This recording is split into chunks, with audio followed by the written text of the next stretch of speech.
I don't love what I'm going to tell you next. It's never a good idea to start something with a list of negatives, a list of don't do's, but I must. I must. For your benefit and for the benefit of the story you will tell. And also for the benefit of the listener who will hear the amazing story you will create. So here it goes. The list of things you want to avoid when you tell a story. These things will not add anything to the story and will, in fact, take away from it if you include them. First, avoid Christianese.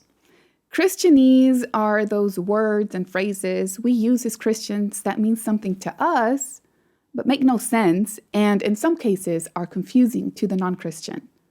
Take, for example, washed by the blood.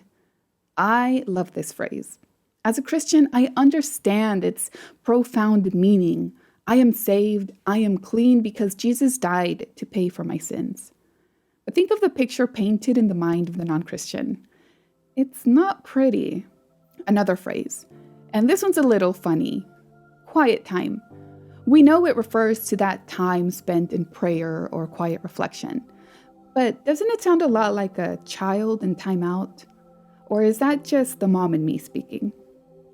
Other phrases could be equally confusing, such as lay hands, anointed, traveling mercies, trial, and one of my favorites, storm. Now, there's nothing wrong with these words or phrases. No way. We love them, but they are alienating to the non-Christian. We want our story to be accessible to everyone who listens. In fact, I would say we want our stories to be accessible especially to the non-Christian. So, unless there is a real trial or a real storm in your story, find different words to convey the same meaning. Next, you want to avoid criticism. That's criticism of other denominations, religious groups, or individuals. There's no reason to tear down or attack anyone in this way. Think about those who may be in the audience. Think about yourself. No one is receptive when they feel attacked or criticized. So watch out for criticism. Watch the clock too. The setting where you tell your story will determine the length of the story. 3 to 5 minutes is good for a testimony during a church service. I will say this is my least favorite time length because it doesn't allow for the full story. It's more of a snapshot. Well, 10 to 15 minutes is an appropriate length for events where the purpose is solely story sharing, such as a storytelling night. With friends and family, well, that length of time is between you and them. With strangers, keep it to 2 minutes or less. This is the perfect time to use the one-sentence story summary you will learn about later in the course. A story can be adapted to all these different scenarios. Start with the longest length of 10 to 15 minutes, and once you have the full story, you can distill it down as much or as little as you want. And last, but certainly not least on the list of don'ts is, don't preach to the listener. Unless you're actually preaching a sermon, don't do it.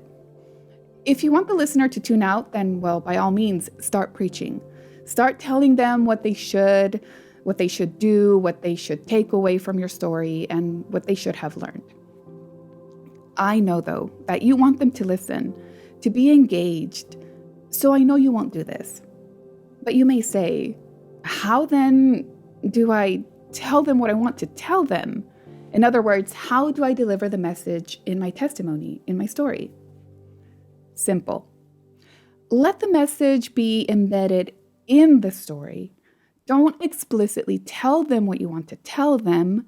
Let them receive the message through the story itself.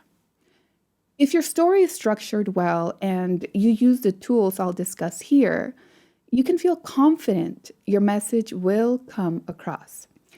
In this list of don't do's, I do very much want to leave you with a very big do. Everything you will learn here will help you craft a compelling story that can plant the seeds of hope in people. But it is only God that can water those seeds and make them grow. Only He can change people. That is not our job. So throughout this process, do your best, give it all you've got, but lean on Him first and foremost, and pray for those who will hear your story. Do your part and leave the heavy lifting to God. So that's it, the list of don'ts and the big do. Keep these in mind, and your story will be a blessing to many.